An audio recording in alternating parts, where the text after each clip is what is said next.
So today we're going to go ahead and install a set of rear pads and rotors on the Chevy Equinox. This is a TRQ brand, and I actually love these products here because, well, the reliability and the ease of installation for replacing the original equipment, perfect. So let's go ahead and get this job started. All right, I'm going to go ahead and use the breaker bar and just loosen up these lug nuts.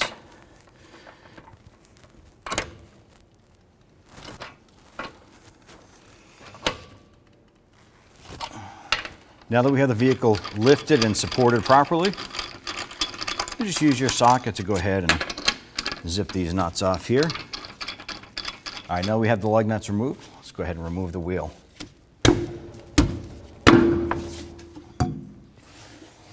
All right, so what we have to do is have to remove this brake caliper and the bracket, and we're going to do this by loosening this bolt and this bolt. That is going to be 14 millimeter. We'll go ahead and get that started.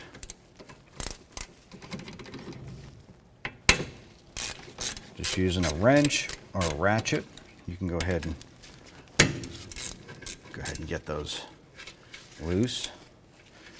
And at this point here, you can spin those right out. Now that we have those two bolts out, we can simply go ahead and use a pry bar. Might be able to just wiggle that out by hand. Loosen that up, separate it. You can just set this aside right here. So if we take a look here, here is the outboard pad, here's the inboard pad, and here is your squeak tab on the back side right here. So I want to make sure when we put those brake pads together, install the new pad and rotors, that the squeak tab pad goes on the back side. Use a pry bar or a screwdriver to simply get those out of there.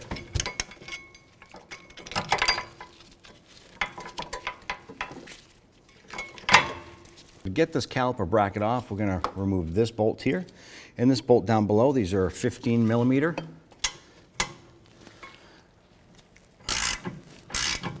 All right, so using that same 15 millimeter with a ratchet and socket, you can see that there is a clearance issue, and that's clearly not going to work. What you can also do is use a wrench and what we call a cheater pipe, and you're going to insert that wrench in there and use that for leverage. Once that's loose, you should be able to get that out by hand. Now that we have these bolts removed, the bracket comes right off. So in order to get this rotor off, we have to go ahead and remove this Torx bit screw right here. All this does is it holds the rotor in place during your assembly. To do so, we need to keep this rotor from spinning. We could do a couple different things. We could apply the e-brake, but that would require us to have to get back up into the vehicle. So we went ahead and put the lug nuts on these studs so we don't cause any damage to those. And we're going to go ahead and put that Torx bit in there. And this keeps the wheel from rotating. And once you get that to break free, you can use that Torx bit to just go ahead and remove that. Go ahead and remove these lug nuts and set those aside. All right, next is go ahead and remove that rotor. And we can see that that just doesn't want to pop off. So with safety glasses on, you can use a hammer and you can tap the rotor from the back side.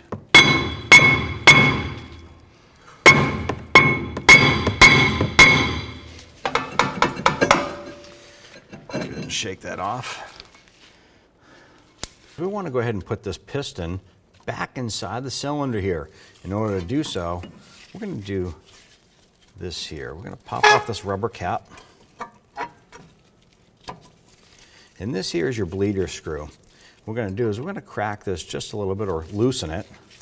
And the purpose of this here is when we go to push this piston back in, we don't want to force pressure back up into the vehicle or into the ABS module because that has a one-way valve built into it. So we're just going to crack that open just a little bit to relieve any pressure. I'm going to take the old brake pad, set that right back inside, and then we're going to take a C-clamp. You want to go ahead and compress that. You want to make sure that you have a little bit of pressure coming out here. Should see some fluid coming out.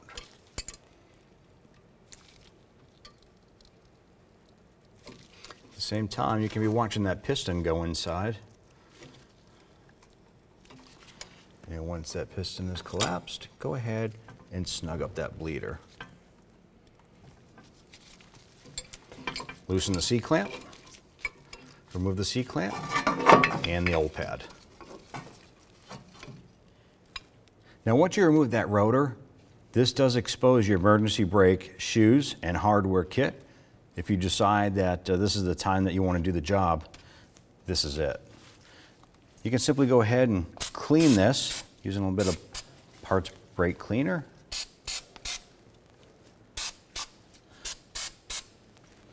You may even spray some on a rag and just kind of wipe down that backing plate to get any residual braking dust off of that to clean it up while you're there.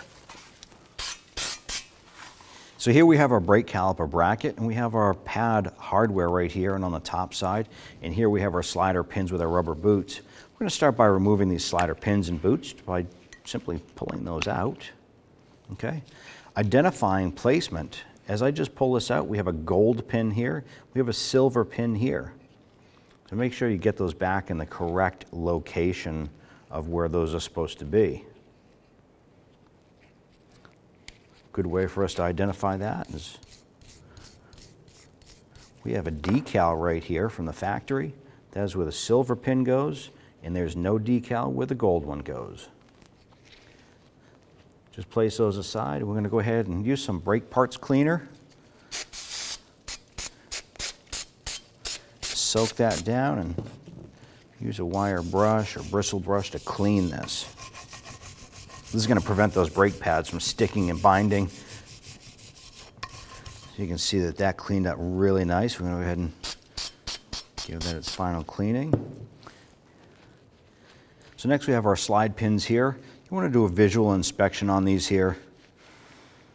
Wipe those down and make sure there isn't anything that would cause any binding.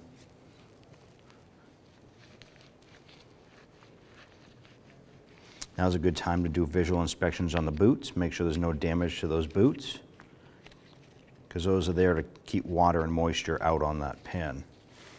Silver pin goes with the decal side. Just apply a little bit of grease. Insert that in. A little bit of grease on the other pin. Insert that in. It should pop right on. You want to make sure that that boot slips all the way on, pops into place,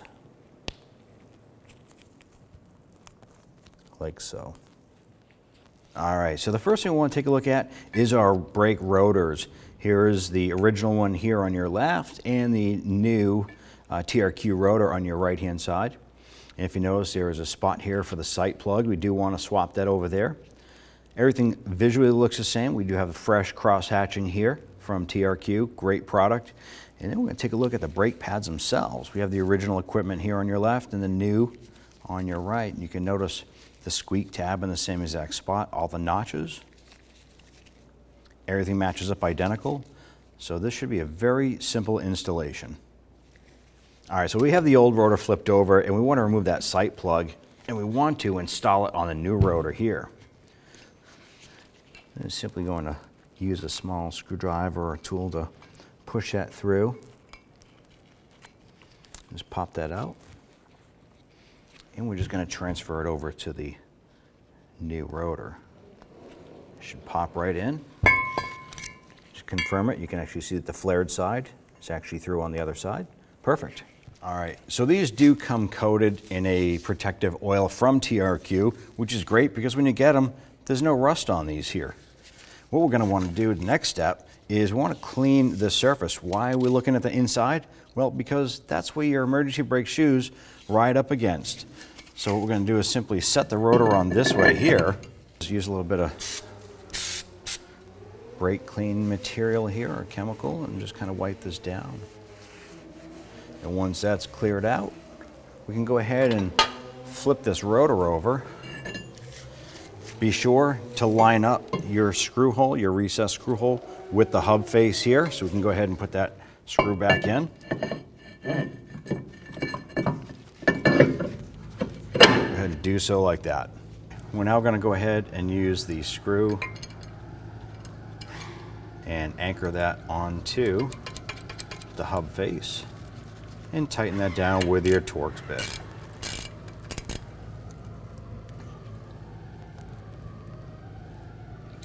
I'm going to go ahead and use some brake cleaner, spray it on a rag, and simply wipe off the residual oil that TRQ ships it to you with to prevent that from rusting on the package. Don't forget the back side. So now we can go ahead and take these bolts and we're going to remount the caliper bracket.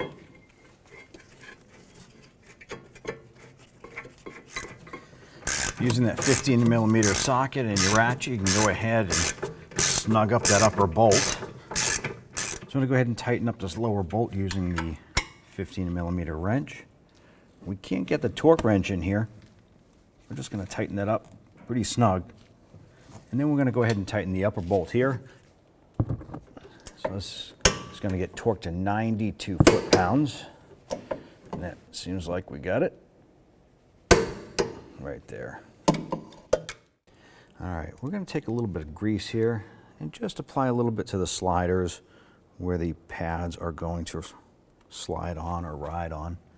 Don't forget to get the upper also. Don't forget that the inboard pad has the squeal tab on it. Go ahead and get these lined up and slide those right on. Same with the outboard pad here, just kind of line those up with the tabs, squeeze them, and we're ready to put that caliper on. And go ahead and start getting one of those bolts in the top. Using your 14mm ratchet and socket, you can go on, you can hold this here from spinning just a little bit by hand. It's also a, you can also put a wrench on there if you want to keep that from spinning, but it is catching just fine. We just want to get these bolts to bottom out, and then we're going to go ahead and torque those to 20 foot-pounds.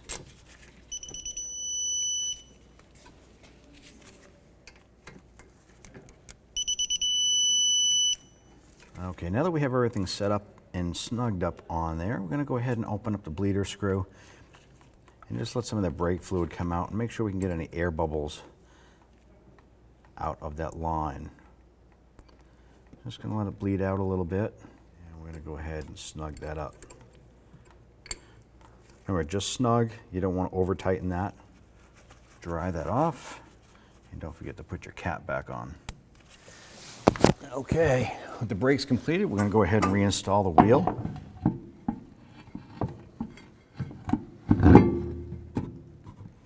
You want to go ahead and start all of the lug nuts by hand. This will prevent you from cross-threading any of these. Using your 7/8 inch socket and breaker bar, you can simply snug these down. With the vehicle under its own weight, I'm going to use a torque wrench and tighten these up. The torque spec for these should be about 140 foot-pounds. Don't forget to go in the star pattern. So after you perform your brake job, you always want to go ahead and pump the brakes. That way there you can get the fluid down to the calipers. I'm going to go ahead and start the vehicle and go ahead and pump the brakes and make sure that everything's bled properly. It should take about 3 to 4 pumpings or pressings of that pedal to go ahead and get that feeling back in. If you're looking for quality aftermarket parts that fit every time, then think TRQ, the brand that my family and I trust.